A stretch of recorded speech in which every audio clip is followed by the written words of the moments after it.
እና ከአብርሃም የላቀ ነው። ቀጥሎ ደግሞ ከሌዋውያንም ደግሞ እጅግ የላቀ ነውና ይሄንን ባይዘው ይሄንን ሁሉ ሐሳብ የሚበትንልን የዕብራውያኑ ጸሐፊ ነው እንጂ ሙሴ ዘፍጥረት ላይ ሙሴ የዕብራውያን 7 ላይ 7 ብቻ አይደለም ከምዕራፍ 5 ቁጥር 10 ነው የሚጀምረው ዕብራውያን ስለ መልከ ጼዴቅ። በጣም አስደናቂ ነው የዚህ ደብዳቤ ጸሐፊ። ይሄ ሰው የተረዳውን ወይንም መንፈስ ቅዱስ ለዚህ ለዕብራውያኑ ጸሐፊ ያብራራውን ያክል ሙሴ ቢያቅ ኖሮ ኢንዴፕዝ ዲቴል ይጽፈው ነበር ባይዘው። ግን ሙሴ ከጌታ ከኢየሱስ ክርስቶስ በፊት ነው የቆመው። ጌታ ኢየሱስ ክርስቶስ ከመምጣቱ ከ14 ትውልድ ወይንም ከ1440 ዓመት ገደማ በፊት የነበረ ሰው ነው። ስለዚህ በክርስቶስ ኢየሱስ የሚደረገው ነገር ብለርድ እያረገበት ነው የሚያየው እንጂ ፉሊ እኛ በምናቀው ትምህርተ ክርስቶስን አያቅም። እኛ በምናቀው ክሩሲፊክሽንን አንደርስታንድ አያረግም። እኛ በሚገባን መንገድ የድነት ሥራ በምን አይነት ሁኔታ እንደሚከናወን ሙሴ ሙሉ አይነት ብርሃንም መገለጥም አይኖረው። ብለርድ ያረግበታል። ግን እርግጠኛ ነው እንደሚመጣ እርግጠኛ ነው። እንደኔ ያለ ብሎ ተናግሮለታል። አዳኝ ነው ማለት ነው። ግን ብለርድ ያረግበት ስለ ኢየሱስ ክርስቶስ የነበረው መረዳት ሙሴ ትንሽ ጠበብ ያለ ነው። ስለ መልከ ጼዴቅ የነበረው ግን አስደናቂ ነው። ትንሽ ቢሆንም ግን በጣም ፕራይም ነው። በጣም ትንሽ ነው የጻፈው 3 ቁጥር አስደናቂ ነው። ግን የሳሌም ንጉሥ አለው ሙሴ። ቀጥሎ የልዑል እግዚአብሔር ካህን አስደናቂ ነው። ቀጥሎ ታላቅ ነው፣ ከአብርሃም ይበልጣል አለ። እንግዲህ በኦሪት መጽሐፎች ላይ አብርሃም ታውቃላችሁ ከፊት ነው። እንግዲህ የኦሪት መጽሐፍ አንባቢያን ለነበሩት ለዕብራውያኑ እነዚህም ሰዎች እንግዲህ የዛ ዘር ናቸው። የመጀመሪያ ዕብራዊ ተብሎ የተጠራ ባይዘው መጽሐፍ ቅዱሳችን ላይ አብርሃም እንደሆነ ታውቃላችሁ። ዕብራዊው ተብሎ የተጠራው አብርሃም ነው ባይዘው። የመጀመሪያ ዕብራዊ መጽሐፍ ቅዱሳችን ላይ አብርሃም ነው። ዕብራውያን ወደ ኋላ ዘራቸው ሄዶ ከተቀዳ አብርሃም ጋር ነው የሚቀዱት እና ዕብራውያንም ጭምር ማለት ነው የተመረጡት። ከሁሉ የላቀ ያረጋዋል የዚህ ደብዳቤ ጸሐፊና አሁን ይሄ ሰውዬ ይሄ መልከ ጼዴቅ የተባለው ሰው ማለት ነው እንግዲህ ሰው ነው። ሰው አድርገው ነው ያቀረበው። ሰው አድርገው ነው ያቀረበው እንትና ነው ለማለት በጣም የሚያስጨንቅ አይነት ሰው ነው። መልከ ጼዴቅ ማለት ብሎ ዲፋይን ለማድረግ በጣም የሚያስጨንቅ ነው። አሁን ግን አንዳንዶች ግን ለምሳሌ አሁን አንዳንዶች ምን ይሉታል? ይሄን መልከ ጼዴቅን የከነዓናውያን ንጉሥ ነበር ይሉታል። በዛ ዘመን የነበሩ ከነዓናውያን አሉ። ከነዓናውያንና ከከነዓናውያን መካከል የአንዲቷ ከተማ ንጉሥ የነበረ ሰው ነው ብለው ይጠቅሱታል። አብርሃም በአካል አግኝቶታል የሚል ነገር ስላነበቡ ከከነዓናውያን ነገስታት መካከል አንደኛው ነው። ምናልባት ለኔና ለእናንተ በጣም ግልጽ አይደለም እንጂ አብርሃም ያውቀው ነበር። ምክንያቱም አብርሃም መንገድ ላይ ሲያገኘው ነው አይደል? መንገድ ላይ ሲያገኘው አገኘው፣ አስራት እስከ ማውጣት ድረስ ያውቀው ነበር ብለው ከከነዓናውያን ነገስታት መካከል አንደኛው ነው ይላሉ። እኔ ደግሞ በጣም ልቤን የያዘኝና መጽሐፉንም ሳጠናው በጣም ልቤን የገዛኝ እንግዲህ ጌታ ኢየሱስ ክርስቶስ ቀድሞ ለአብርሃም ተገልጦለት ነበር የሚለው ፕሪኢንካርኔሽን ስጋ ለብሶ ከመምጣቱ በፊት የነበረው መገለጡ ነው የሚለው በጣም ልቤን ያዘኝ። ምክንያቱም ጌታ ኢየሱስ ክርስቶስ ራሱ ደጋግመን ዕብራውያንን ስናነሳ የምናነሳው ዮሐንስ ወንጌል ምዕራፍ 8 እዚህ ይላችኋል። ዮሐንስ ወንጌል ምዕራፍ 8 አብርሃም ቀኔን ናፈቀ የሚለው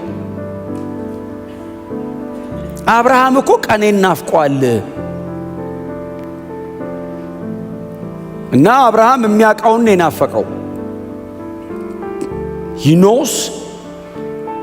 ምክንያቱም እግዚአብሔር ለአብርሃም ወንጌል ሰበከው አይደል ያለው ጳውሎስ ገላትያ ላይ። እግዚአብሔር ራሱ ነው መጥቶ ለአብርሃም ወንጌል ነገረው። የት አግኝቶ ነገረው? እንዲህ አይነት ቦታ አግኝቶ ነገረው። ምክንያቱም የዕብራውያኑ ጸሐፊ መልከ ጼዴቅ የሚባለውን ሰውዬ ሲያስቀምጠው እኔ ሙሉ ፒክቸር ያገኘሁት ዘፍጥረት ላይ ብቻ አይደለም፣ መዝሙር 110 ላይ ብቻ አይደለም። ሙሉ ፒክቸር ያገኘሁት ዕብራውያን ላይ ነው።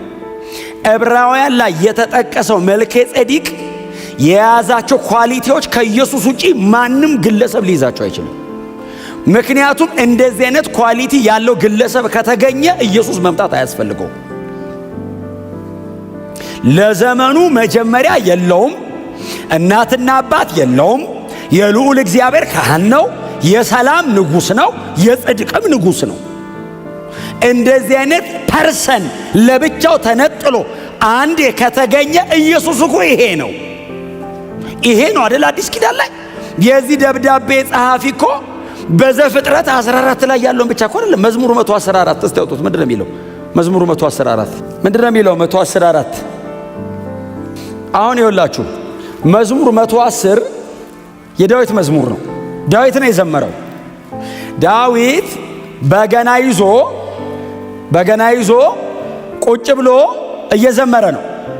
እና ዳዊት ይሄንን ሲዘምር እየዘመረ ያለው መልከ ጸዲቅ ስለሚባል ሰው አይደለም እየዘመረ ያለው፣ ስለ መሲሁ እና ስለ ንጉሱ ነው እየዘመረ ያለው። ሁለት ነው የዳዊት መዝሙር 110 ላይ መሲህ አለ፣ ንጉስ አለ። ሁለት ኦፊስ ይዞ ስለሚመጣው ተስፋ ስለሚያደርገው ፕሮፌቲክ ሶንግ ነው። ምክንያቱም ወንድማችን ጴጥሮስ የሐዋርያት ሥራ ምዕራፍ 2 ላይ ወይ ምዕራፍ 4 ይመስለኛል ሲሰብክ አባታችን ዳዊት ነብይ ስለነበር አለ። አሁን ብሉይ ኪዳን ላይ የምናውቀው ዳዊት ንጉስ ነው፣ ቀጥሎ ደግሞ ዘማሪ ነው። ጴጥሮስ መጣና ነብይ ነው። ለምን? ለዚያውም ኢየሱስ ክርስቶስን በሙሉ ቁመና የሚዘምር ነብይ። የሰራዊት ጌታ እግዚአብሔር የሚል ከፊት አይገባም እንጂ የዳዊት መዝሙሮች ይሄ መዝሙር 110ን ጨምሮ አሁን አንዳንዶቹ ቅዱስ መበስበስን ያይ ዘንድ በመቃብር አትተውም ሲል ዳዊታን የሚገባው ይመስላችኋል? አይ ዶንት ቲንክ። ትንቢት ነው። በዳዊት መረዳት ልክ አይደለም እየተተነበየ ያለው፣ በእግዚአብሔር ዕውቀት ልክ ነው። የእግዚአብሔርን ዕውቀት ባልገባቸው መጠን እያሉት ነው። እግዚአብሔር ይገልጥላቸዋል፣ እነሱ ዝም ብለው ይሉታል። አሁን በጣም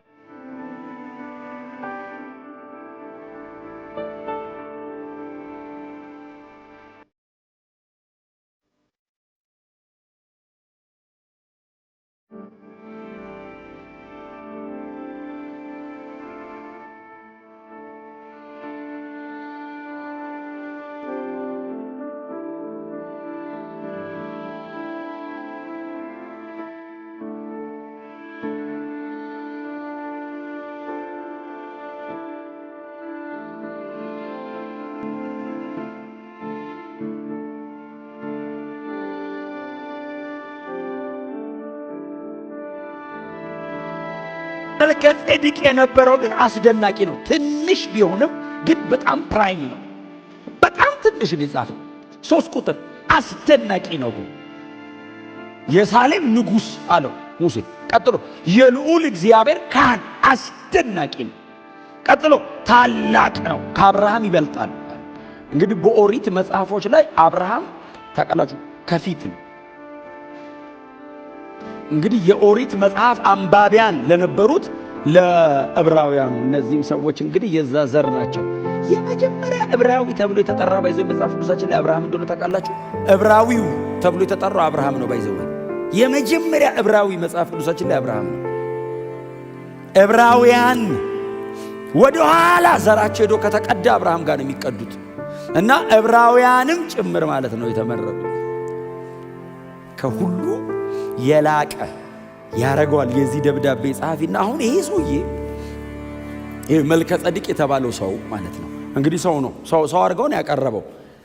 አድርገውን ያቀረበው እንትና ነው ለማለት በጣም የሚያስጨንቅ አይነት ሰው ነው። መልከ ጸዲቅ ማለት ብሎ ዲፋይን ለማድረግ በጣም የሚያስጨንቅ ነው። አሁን ግን አንዳንዶች ግን ለምሳሌ አሁን አንዳንዶች ምን ይሉታል? ይሄን መልከ ጸዲቅን የከነዓናውያን ንጉስ ነበር ይሉታል። በዛ ዘመን የነበሩ ከነዓናውያን አሉ።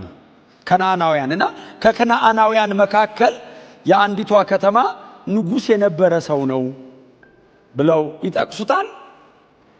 አብርሃም በአካል አግኝቶታል የሚል ነገር ስላነበቡ ከከነዓናውያን ነገስታት መካከል አንደኛው ነው። ምናልባት ለኔና ለእናንተ በጣም ግልጽ አይደለም እንጂ አብርሃም ያውቀው ነበር። ምክንያቱም አብርሃም መንገድ ላይ ሲያገኘው ነው አይደል? መንገድ ላይ ሲያገኘው አገኘው፣ አስራት እስከ ማውጣት ድረስ ያውቀው ነበር ብለው ከከነዓናውያን ነገስታት መካከል አንደኛው ነው ይላሉ። እኔ ደግሞ በጣም ልቤን የያዘኝና መጽሐፉንም ሳጠናው በጣም ልቤን ይገዛኝ እንግዲህ ጌታ ኢየሱስ ክርስቶስ ቀድሞ ለአብርሃም ተገልጦለት ነበር የሚለው ፕሪ ኢንካርኔሽን ስጋ ለብሶ ከመምጣቱ በፊት የነበረው መገለጡ ነው የሚለው በጣም ልቤን ያዘኝ። ምክንያቱም ጌታ ኢየሱስ ክርስቶስ ራሱ ደጋግመን ዕብራውያንን ስናነሳ የምናነሳው ዮሐንስ ወንጌል ምዕራፍ 8 እዚህ ላችሁ ዮሐንስ ወንጌል ምዕራፍ 8 አብርሃም ቀኔን ናፈቀ የሚለው አብርሃም እኮ ቀኔን ናፍቋል። እና አብርሃም የሚያውቀውን ነው የናፈቀው ይኖስ ምክንያቱም እግዚአብሔር ለአብርሃም ወንጌል ሰበከው አይደል ያለው ጳውሎስ ገላትያ ላይ እግዚአብሔር ራሱ መጥቶ ለአብርሃም ወንጌል ነገረው። የት አግኝቶ ነገረው? እንዲህ አይነት ቦታ አግኝቶ ነገረው። ምክንያቱም የዕብራውያኑ ጸሐፊ መልከጼዴቅ የሚባለውን ሰውዬ ሲያስቀምጠው እኔ ሙሉ ፒክቸር ያገኘሁት ዘፍጥረት ላይ ብቻ አይደለም፣ መዝሙር 110 ላይ ብቻ አይደለም፣ ሙሉ ፒክቸር ያገኘሁት ዕብራውያን ላይ ነው። ዕብራውያን ላይ የተጠቀሰው መልከጼዴቅ የያዛቸው ኳሊቲዎች ከኢየሱስ ውጪ ማንም ግለሰብ ሊይዛቸው አይችልም። ምክንያቱም እንደዚህ አይነት ኳሊቲ ያለው ግለሰብ ከተገኘ ኢየሱስ መምጣት አያስፈልገውም። ለዘመኑ መጀመሪያ የለውም፣ እናትና አባት የለውም፣ የልዑል እግዚአብሔር ካህን ነው፣ የሰላም ንጉሥ ነው፣ የጽድቅም ንጉሥ ነው። እንደዚህ አይነት ፐርሰን ለብቻው ተነጥሎ አንዴ ከተገኘ ኢየሱስ እኮ ይሄ ነው አይደል? አዲስ ኪዳን ላይ የዚህ ደብዳቤ ጸሐፊ እኮ በዘፍጥረት 14 ላይ ያለውን ብቻ እኮ አይደለም። መዝሙር 114 እስቲ አውጡት። ምንድነው የሚለው? መዝሙር 114 ምንድነው የሚለው? 114 አሁን ይኸውላችሁ መዝሙር 110 የዳዊት መዝሙር ነው። ዳዊት ነው የዘመረው። ዳዊት በገና ይዞ ቁጭ ብሎ እየዘመረ ነው።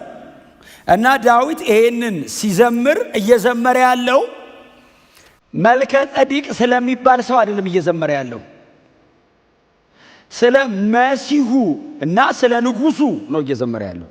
ሁለት ነው የዳዊት መዝሙር 110 ላይ መሲህ አለ፣ ንጉስ አለ። ሁለት ኦፊስ ይዞ ስለሚመጣው ተስፋ ስለሚያደርገው ፕሮፌቲክ ሶንግ። ምክንያቱም ወንድማችን ጴጥሮስ የሐዋርያት ሥራ ምዕራፍ 2 ላይ ወይ ምዕራፍ 4 ላይ ምዕራፍ 4 ይመስለኛል ሲሰብክ አባታችን ዳዊት ነብይ ስለነበር አለ። አሁን ብሉይ ኪዳን ላይ የምናውቀው ዳዊት ንጉሥ ነው፣ ቀጥሎ ደግሞ ዘማሪ። ጴጥሮስ መጣና ነብይ ነው። ለምን? ለዚያውም ኢየሱስ ክርስቶስን በሙሉ ቁመና የሚዘምር ነብይ። የሰራዊት ጌታ እግዚአብሔር የሚል ከፊት አይገባም እንጂ የዳዊት መዝሙሮች ይሄ መዝሙር 110ን ጨምሮ አሁን አንዳንዶቹ ቅዱስ መበስበስን ይሄ ዘንድ በመቃብር አትተውም ሲል ዳዊት አሁን የሚገባው ይመስላችኋል? አይ ዶንት ቲንክ። ትንቢት ነው። በዳዊት መረዳት ልክ አይደለም እየተተነበየ ያለው፣ በእግዚአብሔር ዕውቀት ልክ ነው። የእግዚአብሔርን ዕውቀት ባልገባቸው መጠን እያሉት ነው። እግዚአብሔር ይገልጥላቸዋል፣ እነሱ ዝም ብለው ይሉታል። በጣም